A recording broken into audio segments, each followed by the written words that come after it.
From the newsroom of Impact Alpha, I'm Brian Walsh, and this is your Impact Briefing for Friday, March 17th. Today we're going to forego the usual headlines to make time for David Banks' interview with Ben McAdams, the former congressman and mayor of Salt Lake City, and now impact investor, who's helping cities turn their underutilized buildings and real estate into high-value and high-impact assets.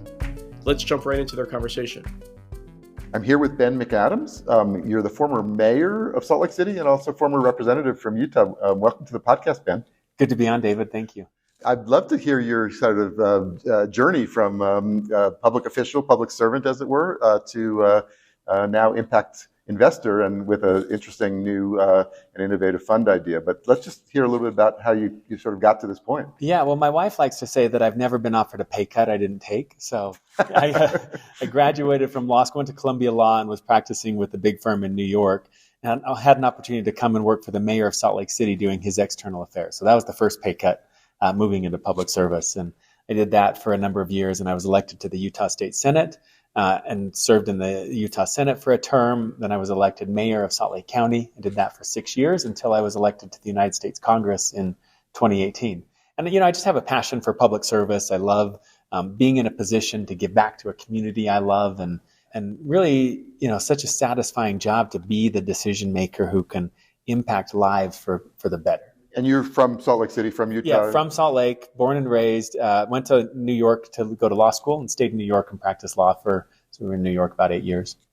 But you wanted to come back, and you were telling me that there was a little bit of a ceiling on your ambitions because you're a Democrat in a red state. I'm a Democrat in one of the most conservative states in the country. So, yeah, it's always been, I would say, my first job in politics, as I mentioned, was working for the mayor of Salt Lake City. Salt Lake City is a very progressive city in a very conservative state. And he wanted me to be the bridge between the city and our state legislature. So I took all of the slings and arrows, all the, animosity was directed at me. And I really learned in that job to be a bridge, right? To translate what the legislature wanted back to my boss, the mayor, and back to the city council, and vice versa. Take what Salt Lake City wanted and present it in a way that was appealable to our legislature and try to build consensus between the two entities. And that really laid the groundwork for the rest of my political career when I decided to run for office, of being a Democrat representing a conservative state, winning support from working across the aisle to get things done and winning elections that I shouldn't win, right? So my congressional district was probably the biggest one, where the district was rated R plus 19. So that means a Republican has a 19 percentage point advantage. I won the election in 2018. It was the most Republican district in the country that a Democrat won. So it was really climbing out of a pretty steep hole. And it's because I had done the work of building relationships and showing people that I'm not a partisan person. I cared about outcomes and results, and was willing to work with whoever I needed to get something done. And did that put a target on your back for re-election? Oh, yeah, it sure did. I was, nationally, they don't like to lose a seat like that. So it meant that it was actually before I was even sworn into office, they were running attack ads against me for the next cycle that was still 2 years off. So it's, it was certainly a tough job, and one that I spent my entire time. I think it's kind of in the nature of who I am anyway, but reaching out, building coalitions, trying to get things done by getting a broader support. Wish we had more of that in Washington. Well, impact investing often has, at least tries to maintain a kind of bipartisan appeal, right? On the right, folks like market-based solutions. On the left, folks like social impact and social change. And that doesn't always, obtain now. It's gotten more politicized, as everything has. But it sounds like you might have some insight into how to build those bridges. Yeah, absolutely. So the first place I came to this, I'd just been elected mayor, and one of the things that I wanted to work on was early childhood education, right? We know empirically the data is so strong that if you can go and you invest in a child and help that child to succeed at their earliest years, that child will have, your ability to impact positively the life of that child is greater the earlier you intervene. The other thing is you also save a lot of tax dollars. It's expensive to have a child fall through the cracks, right? That whether it's criminal justice, dropping out of school, teenage pregnancy, violence, incarceration, all those things are so expensive, and yet I think largely avoidable if we can just give a kid a young kid a good start on life. So I wanted to do an early childhood education program when I was mayor, something I campaigned on, I was passionate about. Our legislature didn't like it, right? In fact, they saw it as just another government program. Why do we have to put our kids in a program? And I think I was trying to say these kids, the alternative for these kids is, oftentimes dad's in jail, there's substance abuse in the home, these kids just watching TV at best case scenario.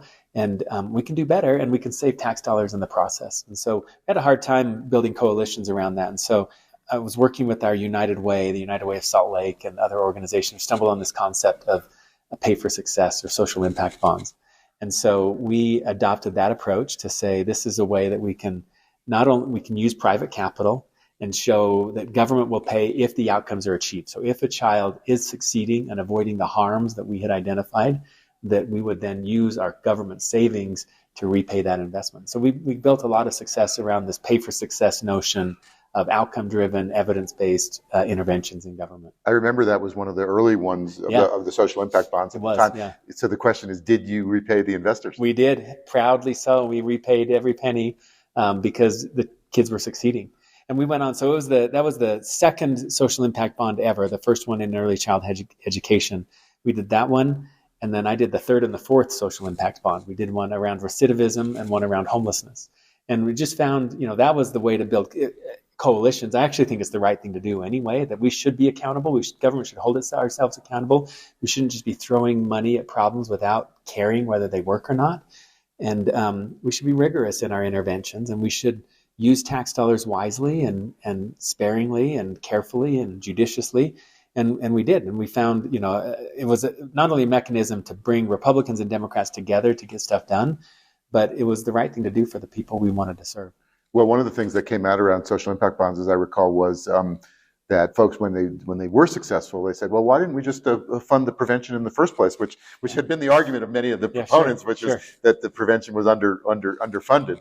But once it actually proved out, they're saying, well, why are these private investors making money when we could have just saved the money and funded the prevention in the first place? And my answer to that was, let's fund it then, right? Yeah. So, but I think that there was a benefit of its systems change. So pay for success is not only bringing money to a problem that there wasn't bipartisan consensus around, but it's also changing how we do things and baking in to our work outcomes and data and adherence to evidence-based practices, instead of just saying we're going to pick a program on the fly and fund it and never look back and never assess whether it's working or not. You have to bake into it that what are you expecting to it that you'll achieve, and did you actually achieve it? So I think it's an important systems change as much as anything. Important system change in government, but you're also sounding much like an impact investor now.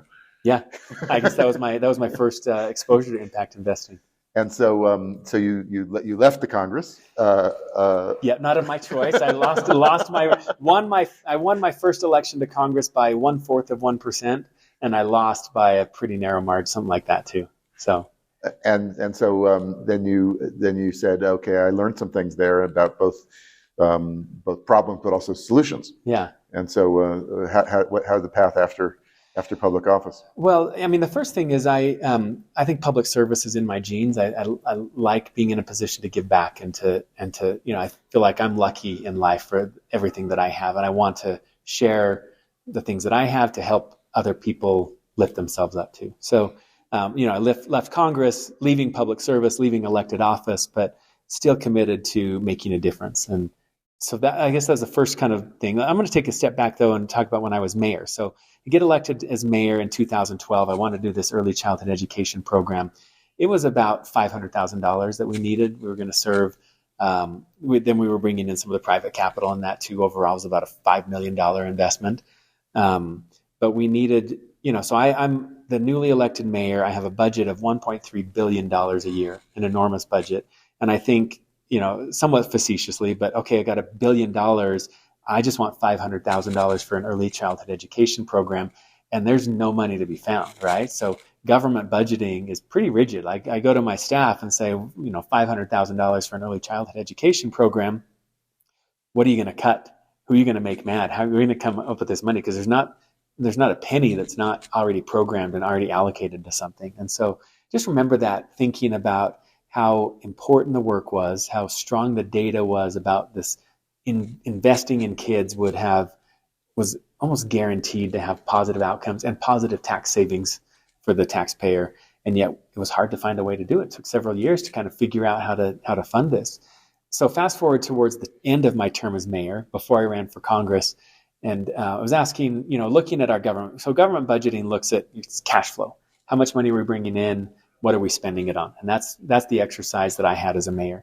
What government doesn't look at is the balance sheet, right? So I could Google pretty quickly and tell you what the balance sheet, what the net worth is of Microsoft. I could probably sit down pretty quickly and figure out my personal net worth. I look at how much do I owe on my mortgage? What's my house worth? Still have student loans. You can figure out your net worth, right? What is the net worth of Salt Lake City? That's a foreign concept. No one thinks about government that way. What is the net worth? We know what the U.S. budget is. What's the net worth of the United States? Nobody has the answer to that question because we don't track what government owns and what happens with our assets. So when I was mayor, I said, I want to figure out what our enterprise of government is worth. So we started with doing an inventory of all real estate that is owned, government-owned real estate in Salt Lake County. And there's a lot of it. We actually found 44 square miles of government real estate that was, we said, commercially viable. So there's some real estate that we're never going to touch, like our backcountry, our beautiful mountains that we want to preserve in their natural state. But commercially viable, we're talking parking lots in downtown, vacant lots here and there. We found 44 square miles of real estate. And we estimated, how many square miles in Salt Lake?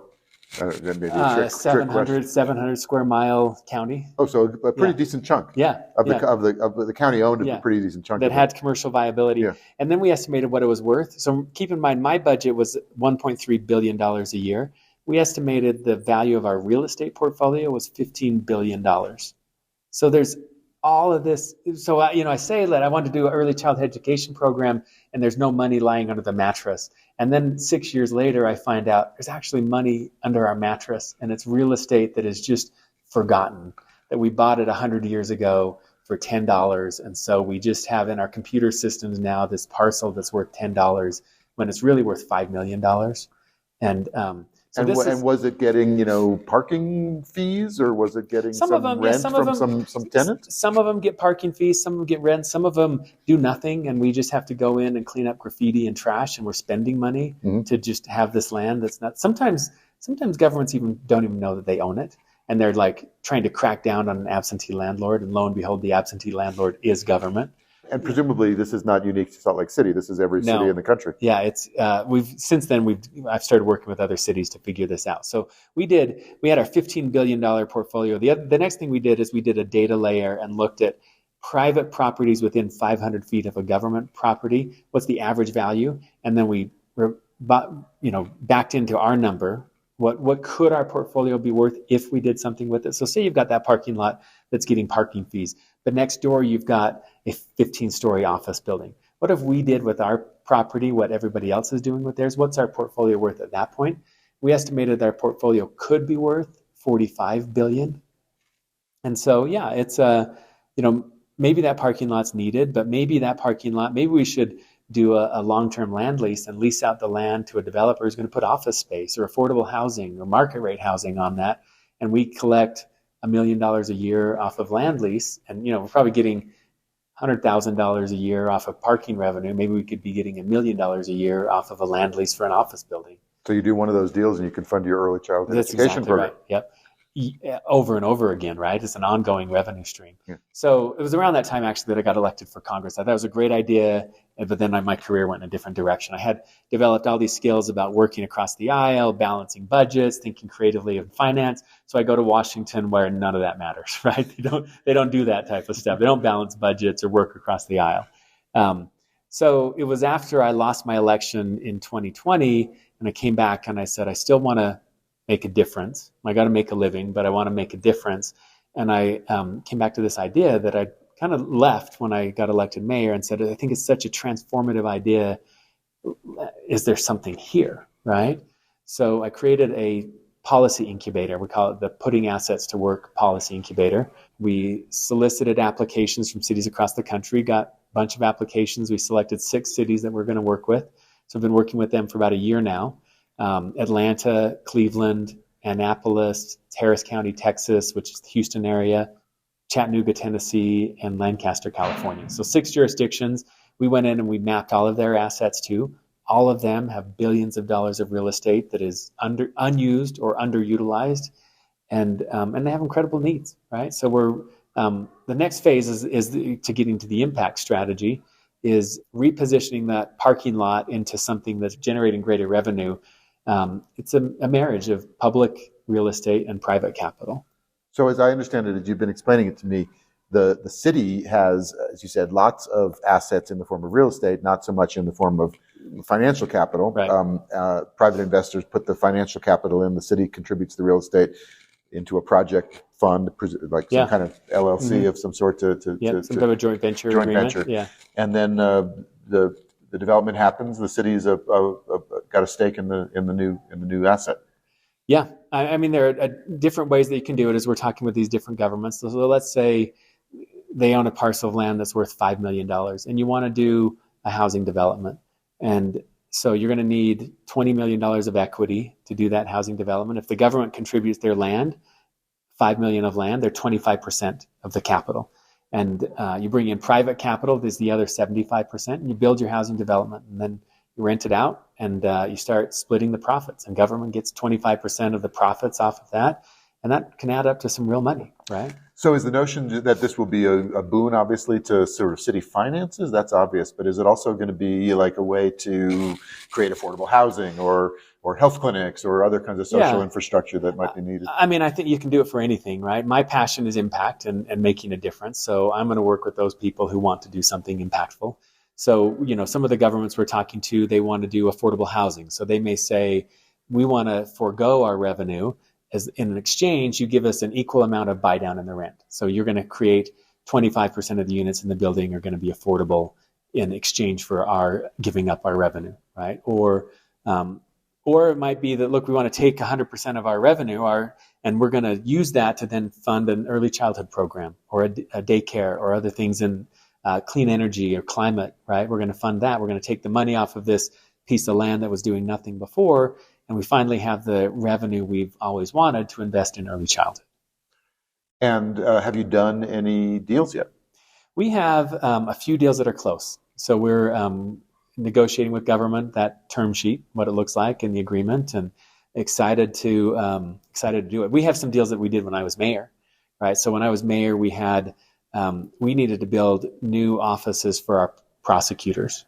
And they were in an expensive leased building that was far away from the courthouse. And we wanted to locate them. We wanted to own, and we wanted to locate them close to the courthouse. And we bought this parcel that was next to the courthouse, next to a transit stop. And instead of building a 2-story low-rise building, we picked the least desirable part of the land, the mid-block, and we built a 5-story building and saved a parcel on the corner for an office development. We have executed an agreement with an office developer it's $450,000 a year plus escalators for inflation for 99 years. So we're going to be renting this out for, we paid, I think, $5 million for the land, and we're collecting $500,000 a year for 99 years. And we can use that revenue then to invest in criminal justice reform. Is there something that, like whenever I hear a good idea, I always wonder, like, why didn't somebody do it before? Is there something that sort of runs counter to the grain of city officials or public elected officials or something to start to become a kind of real estate moguls? Yeah, I think that's what we're trying to figure out in the policy incubator is, why is this not happening? So the first thing is, it is happening in different contexts. So Europe and Asia, they do this. This is the Sovereign Wealth Fund, right? They have professional asset managers who manage their real estate. And, Hong Kong built their entire mass transit system without tax dollars by saying, we know when we put in a transit stop, we're going to 10 times the value of the land. So we're going to own the land and put in a transit stop and use that to pay for building our transit, right? So it's done. I think it's done in the U.S. in a different context. You think about government pensions, right? It's a similar concept. We take cash out of our employee paychecks and we don't put it in a safe or put it under the mattress. We hand it over to somebody else to professionally manage it. And they make investment decisions, and they'll invest in REITs, or they'll invest in startups and hedge funds, and they spread out and diversify their risks. And we expect them to take the cash that we gave them out of our employee's paycheck to manage it for return. So when that employee retires, we can pay their pension. So we have this mindset in government of hiring a third-party asset manager to maximize the return on our investments. We just don't do it with real estate. Before my career branched into public service, I taught law. I taught securities law at the University of Utah Law School. And I would always I started my first class by telling a joke that two economists are walking down the street, right? And so one economist turns to the other and says, "Hey, is that a $10 bill up there on the road ahead?" And the other one says, "No, it's not a $10 bill. If it was a $10 bill, somebody would have picked it up already." So, I think about that in this context, right? If there really is billions of dollars of real estate sitting there waiting to be unlocked, somebody would have picked it up already. Somebody would have picked it up already. Why haven't they? And as I've dug into it, I think in some extent it happens. Like this deal that we did with our prosecutors, it's not uncommon for a government to do a long-term land lease on some surplus property. In that case, you bought the land. It wasn't. We bought the land, built our building, or and then leased out the other piece of it. Yeah. It happens. It's just, I think there are a few things. It's not, government doesn't have a balance sheet. We don't know what we own. And it's hard to have an expectation of managing what you own if you don't even know what you own, right? I think government bureaucracy, we're not asset managers. We are, so I went back to Salt Lake County after I went back to my former employees after I left Congress and said, what's happening with this? And they're excited. We're really working to unlock this. Talented, smart people who are working to unlock it. And they said a couple of things have happened. The first thing is COVID hit, right? So we've been so busy putting shots in arms, we haven't had a chance to really advance the initiative. And I think that's understandable. But can you imagine if you went to your retirement system, your pension fund advisors, and said, "How's our pension fund doing?" And they said, "Oh, I don't know. I haven't looked in 2 years. I've been so busy with COVID. I don't know. I haven't followed our investments." Or even your Fidelity account, right? If your fund manager just said, "We haven't even done anything with it for 2 years. We've been too busy." That's fireable. It is fireable, but not in government. In government, it's understandable. And so I just think maybe it's because we're not asset managers. It's not what we own. I think procurement gets in the way when we do think about it. Well, the only approach to really move something like this forward is to have the Parks and Rec director who's identified, let's say they've identified a piece of land next to a municipal golf course that could do something to generate value. They don't know the first thing about real estate, nor should they, right? But we asked the process for doing a public-private partnership is for that golf director to write an RFP about something they don't know, all while they're overworked and underpaid doing other stuff, and then negotiate with a sophisticated real estate developer who comes in and runs circles around them. I just don't think we've got the right mechanisms in government to do this, and that's what we're figuring out right now. So, some expertise to help the government deploy their assets in a way that makes sense. Yeah. When you were talking, one of the things that makes me think is the assets are obviously the real estate assets and everything else, but the real assets in the city are the people in the city. And if we don't have a balance sheet even of the real estate assets, we certainly don't have a balance sheet of the human assets. No. I don't know whether there's anything you can think of to you're getting square up that balance sheet. You're getting into stuff I really love, which is thinking about that. Like, what is some of the best? A well-educated population is an asset for any government, right?